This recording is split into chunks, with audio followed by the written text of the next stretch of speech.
Por que o Irã não é o Iraque?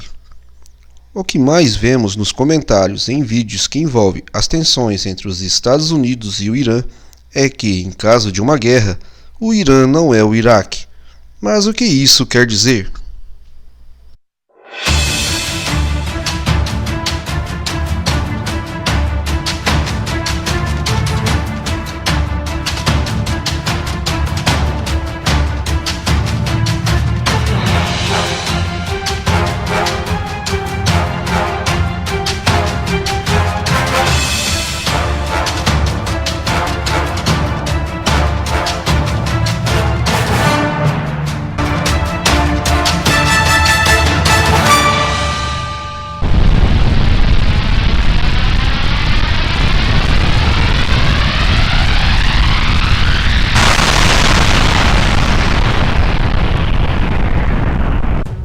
Olá pessoal, aqui é o Nelson Davis quem fala, sejam todos bem-vindos a mais um vídeo do canal falando de guerra.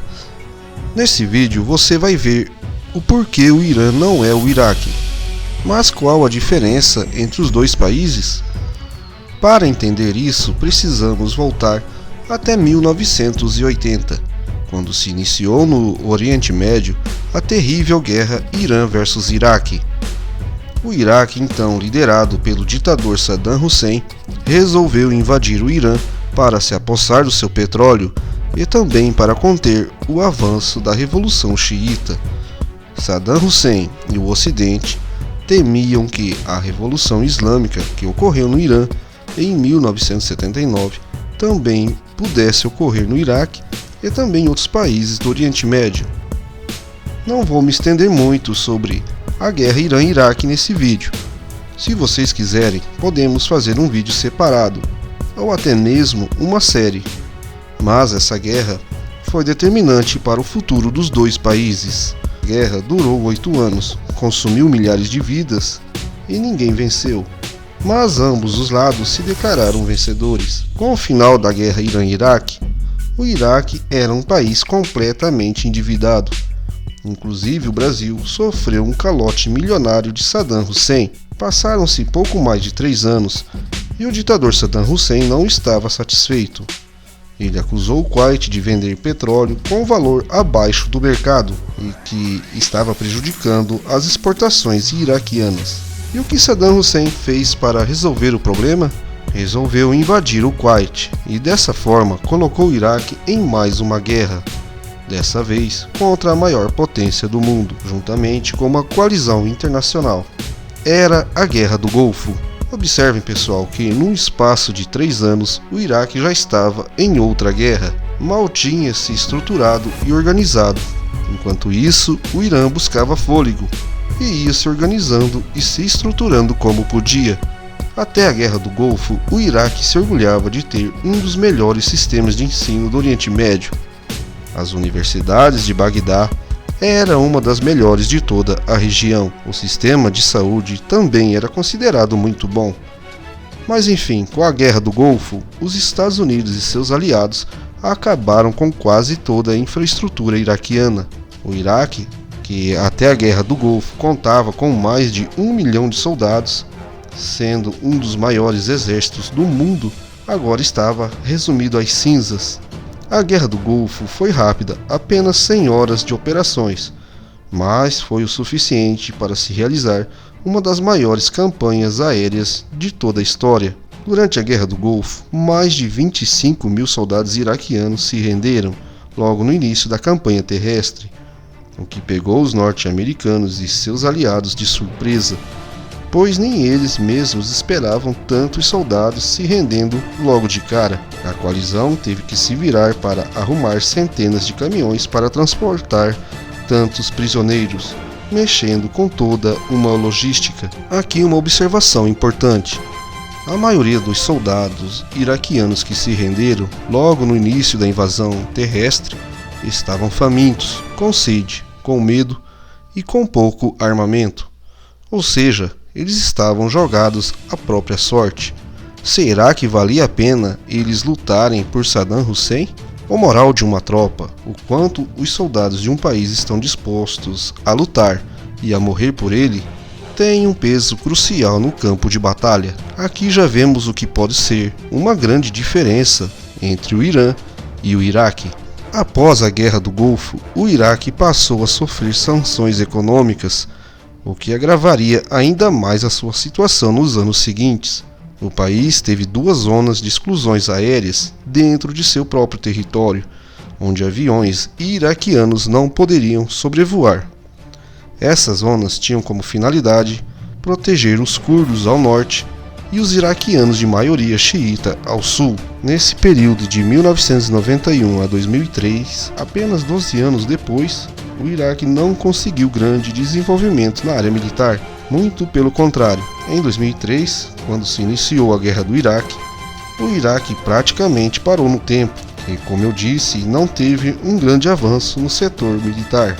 Ao contrário, os Estados Unidos, que em 1991 tinha 10% dos seus mísseis teleguiados, em 2003 esse número era de 90% dos mísseis, fossem eles guiados por infravermelho, radar ou GPS.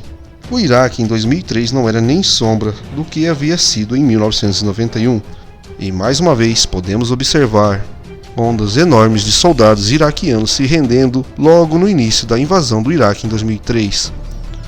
Para derrotar a tropa convencional e dessa vez tirar Saddam Hussein do poder, os Estados Unidos e seus aliados levaram apenas 21 dias. Notem, pessoal, que de 1991 a 2003 ninguém viu ou ouviu falar no Irã, seja num conflito externo ou fosse numa guerra civil, uma guerra interna. Nesse período, e principalmente após 2003, onde o Irã achou que seria a bola da vez, ou seja, o próximo país a ser invadido pelos Estados Unidos e seus aliados, eles começaram a se armar até os dentes e se equipar de todas as maneiras. De 1980 a 2003, vimos um Iraque metido em 3 terríveis guerras, e literalmente a seguinte sempre foi a pior que a anterior. Saddam Hussein acabou morto e o Iraque ficou em frangalhos, com vários grupos disputando o poder entre si, principalmente após a retirada das tropas dos Estados Unidos em 2011. O Irã, desde o fim da guerra contra o Iraque, em 1988, não se meteu mais em conflitos, sempre se armando até os dentes, buscando desenvolvimento tecnológico e uma forte parceria com a Rússia. A prova da sua capacidade foi a derrubada do drone norte-americano.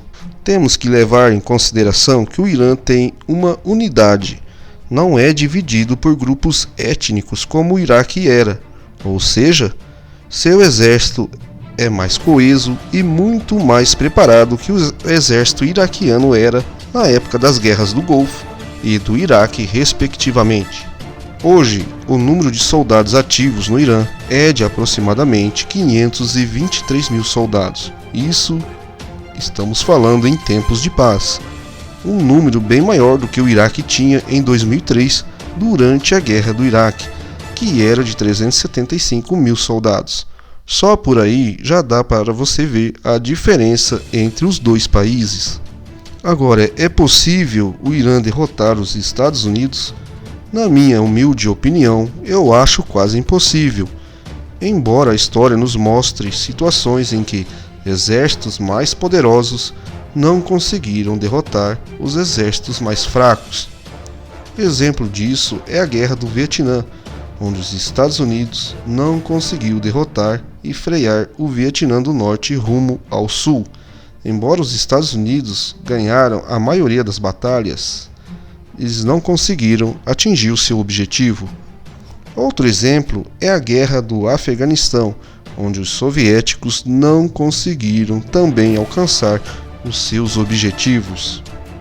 Por outro lado, mesmo os Estados Unidos vencendo o Irã num provável conflito, os danos colaterais seriam enormes e, com certeza, o número de baixas no lado norte-americano seria muito grande, muito maior do que foi no Iraque.